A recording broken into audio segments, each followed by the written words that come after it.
Stella. Hmm? Baby, my baby sister. Blanche, what is the matter with you? He's left. Yes, Stan, yes. Will he be back? He's gone to get the car greased. Why? Why? I've been half crazy, Stella. When I found out you'd been insane enough to come back in here after what happened, I started to rush in after you. I'm glad you didn't. What were you thinking of? Answer me. What? What? Blanche, please, Blanche, sit down and stop yelling. All right, Stella. I will repeat the question quietly now. How could you have come back in this place last night? Why, you must have slept with him. Blanche, I'd forgotten how excitable you are. You are making too much fuss about this. Am I? Yes, you are, Blanche. I know how it must have seemed to you, and I'm awfully sorry about what happened. But it wasn't anything so serious as you seem to take it. In the first place, when men are drinking and playing poker, anything can happen. It's always a powder keg. He didn't know what he was doing.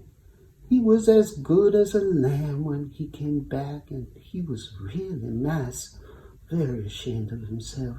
And that makes it all right?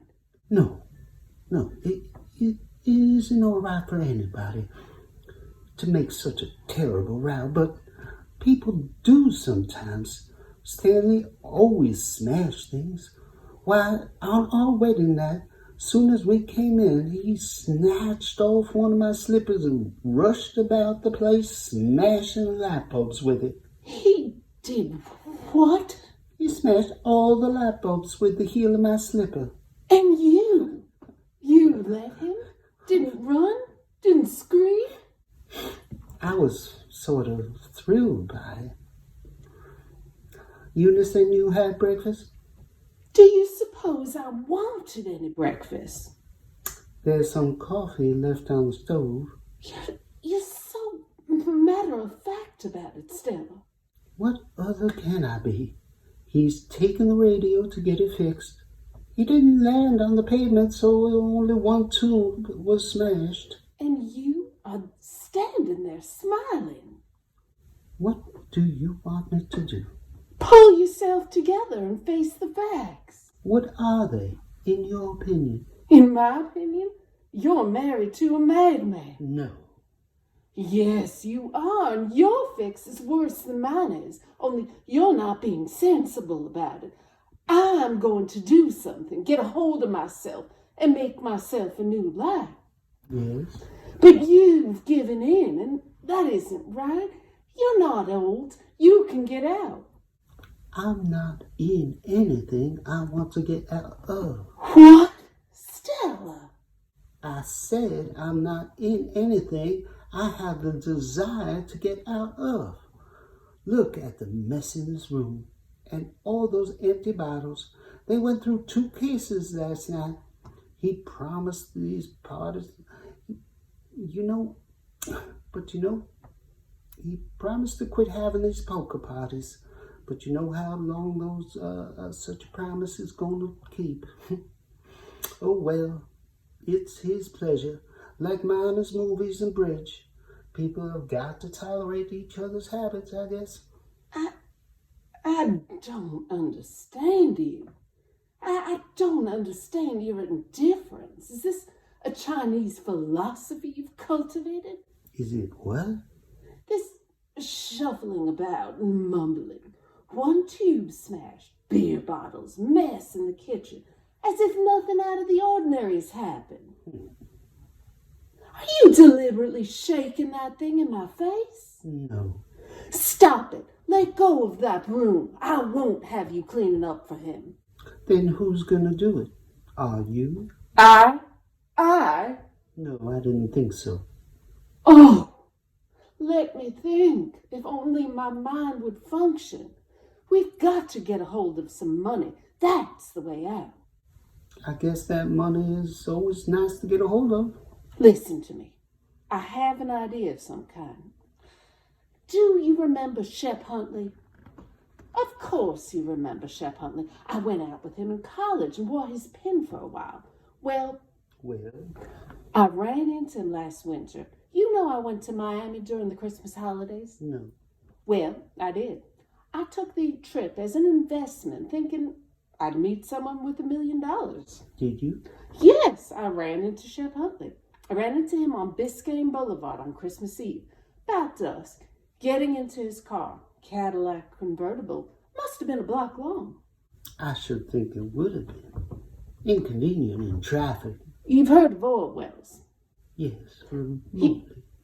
He has them all over Texas. Texas is literally spouting gold in his pockets. My. You know how indifferent I am to money. I think of money in terms of what it does for you. But he could do it. He certainly could do it. Do what, Blanche? What set us up in a shop? What kind of shop? Oh, a shop of some kind. He could do it with half of what his wife throws away at the races. He's married? Honey, would I be here if the man weren't married?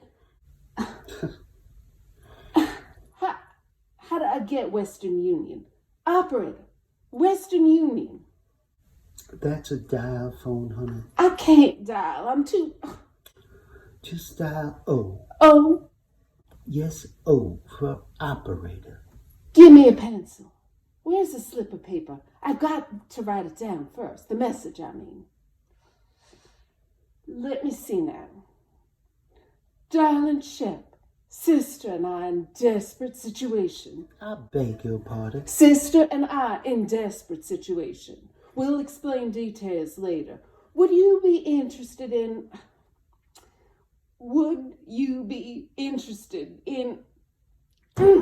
You never get anywhere with direct appeals.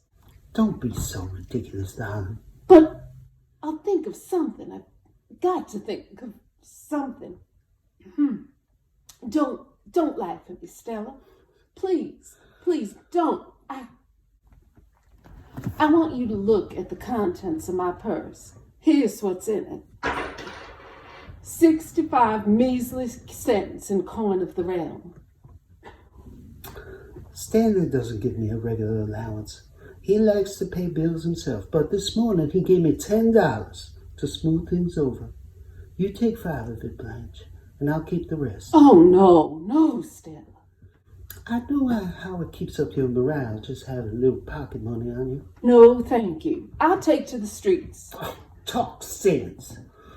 How did you happen to get so low on funds? Money just goes. It goes places. Sometime today, I've got to get hold of a bromo. I'll fix you one now.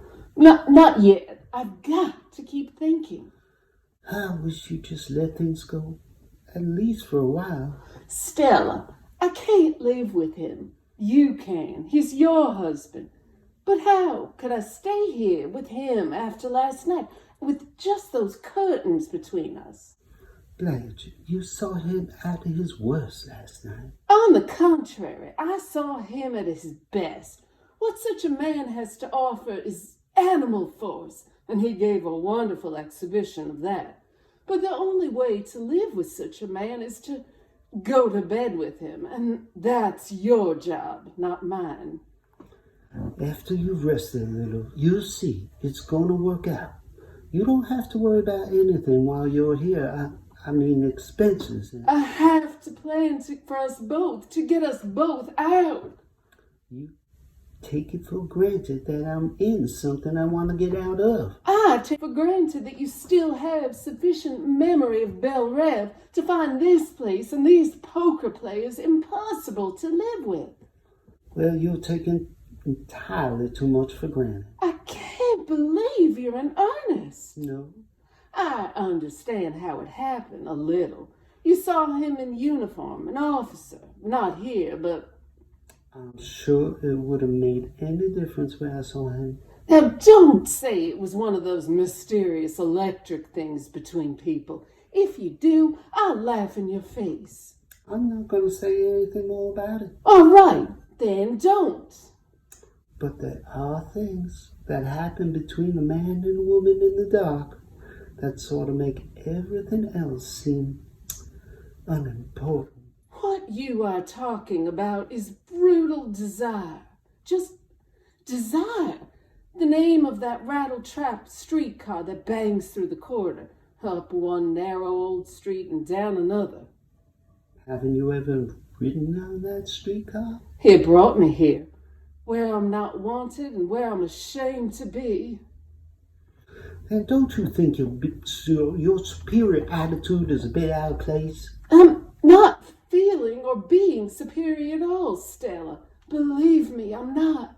It's just this. This is how I look at it. A man like that is someone to go out with once, twice, 3 times when the devil is in you, but live with, have a child by. I have told you I love him. Then I tremble for you. I just tremble for you.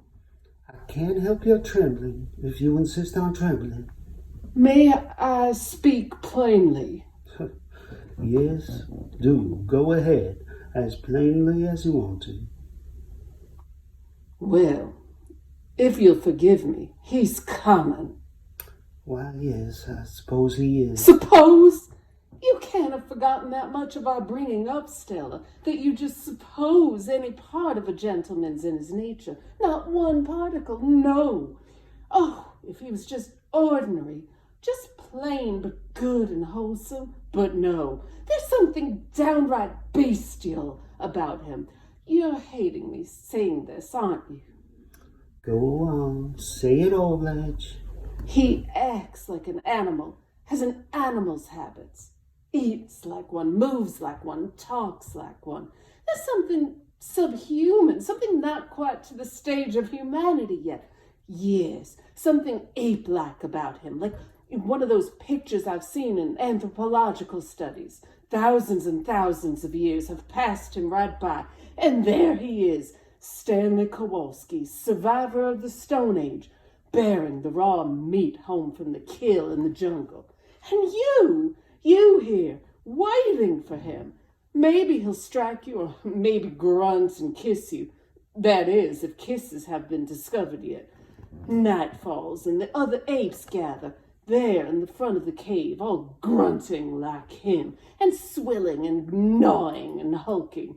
His poker night, you call it, this party of apes. Somebody growls, some creature snatches at something. The fight is on.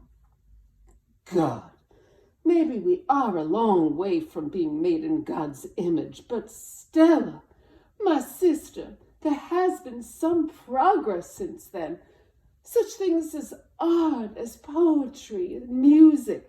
Such kinds of new light have come into the world since then. In some kinds of people, some tenderer feelings have had some little beginning that we have got to make grow and cling to and hold as our flag. In this dark march towards whatever it is we're approaching, don't hang back with the brutes.